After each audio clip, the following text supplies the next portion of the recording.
Hello students and welcome to the channel the H classes. अगर आप मेरे channel पर नए हैं तो मेरे चैनल को सब्सक्राइब कर लें और बेल आइकन को भी प्रेस कर लें ताकि मेरे चैनल के नोटिफिकेशंस आपको मिलते रहें।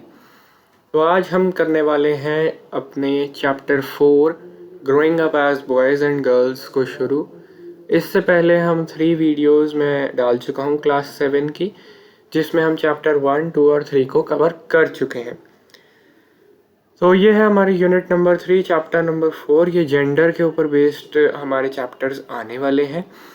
अब ये जो चैप्टर है growing up as boys and girls, ये हमें बताएगा कि कैसे हम जब ग्रो अप करते हैं तो बॉयज़ और गर्ल्स के बिहेवियर डिफरेंसेस और उनके जो स्टीरियोटिपिकल डिफरेंसेस आते हैं वो क्या क्या होते हैं, और उनके घर में लड़कों को क्या बोला जाता है और लड़कियों को क्या बोला जाता है, ये सारी चीज़ें हम इसमें देखने वाले हैं।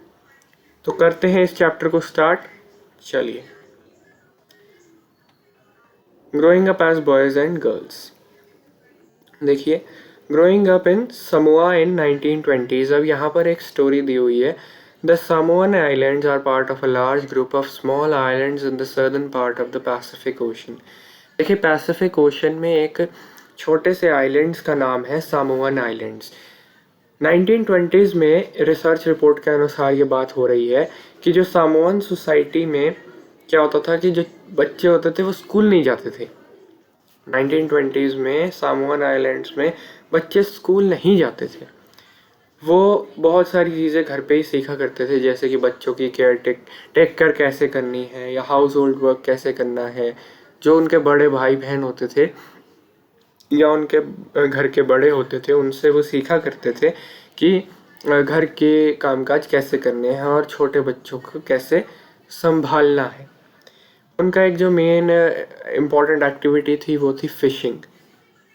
और जो यंग पीपल थे, मतलब जो जवान लोग थे, वो फिशिंग एक्सपेडिशन ही करा करते थे, मतलब फिशिंग के लिए ही एक से दूसरी जगह जाया करते थे।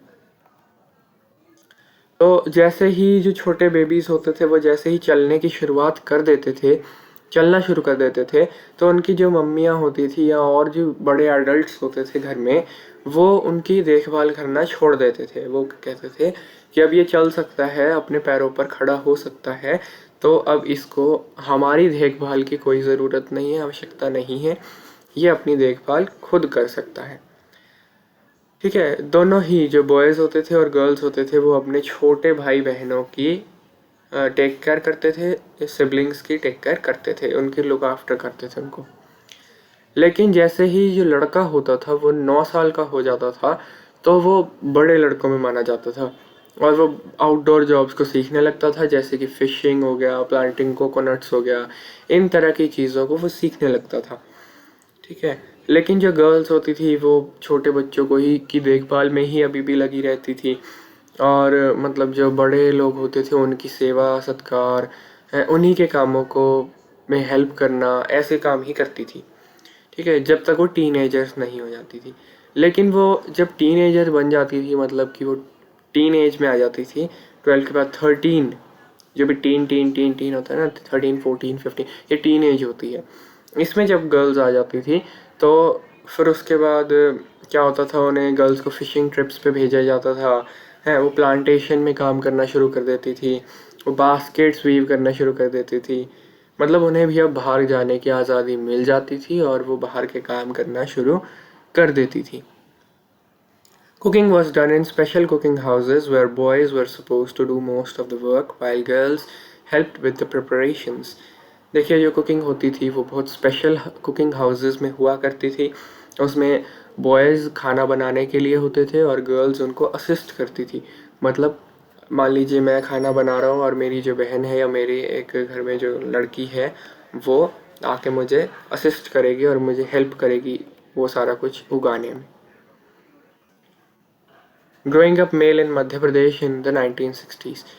अभी हमने सामोअन आइलैंड्स की एक स्टोरी देखी जहाँ पर लड़के और लड़कियों को पूरी आज़ादी मिल जाती थी टीन एज में आने के बाद, और लड़कों को तो उससे भी पहले 9 ईयर्स की एज तक आने में ही। तो अब हम देखते हैं मध्य प्रदेश की 1960s की स्टोरी। अभी हमने देखी 1920s की सामोअन आइलैंड्स की स्टोरी। तो मध्य प्रदेश में क्या है कि ये एक मतलब एक्सपीरियंसेस से उठाया गया है। जब बच्चे 6th क्लास में आते थे तो बॉयज़ और गर्ल्स को सेपरेट स्कूल्स में डाल दिया जाता था। तो जो गर्ल्स का स्कूल होता था वो बॉयज़ के स्कूल से बहुत ही अलग होता था। उसमें एक सेंट्रल कोर्टयार्ड होता था जहाँ पर टोटल सिक्लूजन होती थी, मतलब टोटल सेपरेशन हो जाता था and safety from the outside world. ठीक है ना, वो बाहर के वर्ल्ड से बिल्कुल कट हो जाता था उनका जो सराउंडिंग था। लेकिन जो बॉयज़ का स्कूल था उसमें कोई ऐसा कोर्टयार्ड नहीं था, उसमें प्लेग्राउंड था। ठीक है ना, वो बहुत बड़ा एक स्पेस हुआ करता था स्कूल से अटैच्ड, उसको एक प्ले ग्राउंड कह देते थे। हर इवनिंग में क्या होता था, हर रोज़ शाम को जैसे ही स्कूल की छुट्टी हो जाती थी तो फिर जो बॉयज़ होते थे वो स्कूल गर्ल्स को स्कूल गर्ल्स के पास वहाँ पर क्राउडेड नैरो स्ट्रीट्स में देखते थे। As these girls washed on the streets, they looked so purposeful. तो वो जैसे स्ट्रीट्स पर वॉक कर रही होती थी गर्ल्स तो वो पर्पसफुल लगती थी, मतलब कि वो मतलब ऐसा लगता था कि वो किसी पर्पस के साथ चल रही हैं, वो ऐसे ही वेली नहीं घूमती रहती थी। जबकि जो बॉयज़ होते थे वो ऐसे आइडलिंग घूमते रहते थे, इधर उधर गेड़ियाँ मारते रहते थे, खेलने जाते थे, हैं वो बाइसिकल्स के साथ ट्रिक्स करते थे। तो गर्ल्स के लिए क्या था, स्ट्रीट क्या होती थी, स्ट्रीट का मतलब क्या होता था कि ये एक हमारे लिए रास्ता है जिससे हमें वापस घर जाना है। ठीक है, वो ग्रुप्स में जाती थी गर्ल्स। ठीक है, उनके लिए क्योंकि उनको एक फियर भी रहता था कि अगर वो अकेली जाएंगी तो उनको टीज़ किया जाएगा या फिर उन पर अटैक हो जाएगा, तो इसलिए वो अकेली नहीं जाती थी। आफ्टर रीडिंग द टू अब देखिए हमने 2 एग्जाम्पल्स पढ़े, एक समोअन आइलैंड्स की स्टोरी, एक मध्य प्रदेश की स्टोरी। तो इन 2 एग्जाम्पल्स को पढ़ने के बाद हमें दोनों चीज़ों के बहुत सारे वेज पता लगे हैं जिसके माध्यम से हम ग्रो होते हैं। तो often we think that there is only one way in which children grow up. तो ज़्यादातर हम सोचते हैं कि एक ही ऐसा वे होता है, एक ही ऐसा तरीका होता है जिससे सारे चिल्ड्रन ग्रो करते हैं, सारे बच्चे एक ही तरीके से ग्रो करते हैं। लेकिन हम अपने एक्सपीरियंसेस से ही फेमिलियर होते हैं, हम दूसरों के एक्सपीरियंसेस से फेमिलियर नहीं होते हैं, इसलिए हमारी ऐसी थिंकिंग होती है कि सब तो एक जैसी हैं। तो यदि हम अपने फैमिली के बड़े लोगों से बात करें या अपने एल्डर्स से बात करें तो हमें पता लगेगा कि उनके जो चाइल्डहुड थे, उनके जो बचपन था वो हमसे वो कई गुना डिफरेंट था, बहुत ज़्यादा डिफरेंट था, ज़मीन आसमान का फ़र्क मिलेगा हमें। ठीक है, हमें ये भी पता लगता है कि सोसाइटीज़ में बहुत क्लियर डिस्टिंक्शंस हैं बॉयज़ और गर्ल्स के लिए। बॉयज़ को सुपीरियर माना जाता है, गर्ल्स को वो माना जाता है, इन्फीरियर माना जाता है। और जब कोई बॉय रोता है तो उसे ये कहा दिया जाता है कि तुम तो लड़के हो, तुम क्यों रो रहे हो। ठीक है ना, बच्चों के लिए टॉयज़ होते हैं और गर्ल्स को कैसे ड्रेसअप होना चाहिए, ये सारी चीज़ें आप अपने घरों में देख चुके होंगे। अब तो बहुत कम देखने को मिलती हैं लेकिन फिर भी बहुत देखने को मिल भी जाती हैं अभी भी। In most societies, including our own, the roles men and women play or the work they do are not valued equally. देखिए, मैन और वेमेन को इक्वल स्टेटस नहीं दिया जाता है। जो मैं एक आपको और बात बताता हूँ कि एक सर्वे की रिपोर्ट आई है अभी लेटेस्ट कि एवरेज जो मैन एक दिन में काम करता है उससे 4 घंटे ज़्यादा एवरेज वुमेन काम करती है। देखिए, अगर एक आदमी दिन में 8 घंटे काम कर रहा है तो एक औरत 12 घंटे काम कर रही है, एवरेज लगा के चले तो देखिए कितना बड़ा डिफरेंस है। लेकिन वैल्यू मेन को ज़्यादा दी जाती है और वेमेन को कम दी जाती है, इस बात को हमें समझना है। अब तो खैर नहीं ऐसा है, अब तो पूरी वैल्यू दी जाती है, जिस चैप्टर में ऐसा दिया हुआ है। My mother does not work, ये एक स्टोरी है, ये आप पढ़ सकते हैं, बहुत इम्पोर्टेंट नहीं है। वैल्यूइंग हाउस वर्क, ठीक है, हमें हाउस वर्क की वैल्यू करनी चाहिए। तो ये बिल्कुल भी ऐसी यूनिक फीलिंग नहीं है कि ऐसा कुछ नहीं होना चाहिए। तो पूरे वर्ल्ड में क्या है, जो मेन रिस्पॉन्सिबिलिटी होती है हाउस वर्क और केयर गिविंग टास्क की। ठीक है, फैमिली को लुक आफ्टर करना या फिर चिल्ड्रन को लुक आफ्टर करना, एल्डरली, सिक मेंबर्स, ये सारी जो काम होते हैं ना, हाउस होल्ड वर्क्स, ये विमेन के पास ही होते हैं पूरे वर्ल्ड में हम देखते हैं। तो Yet, as we have seen, the work that women do within the home is not recognized as work.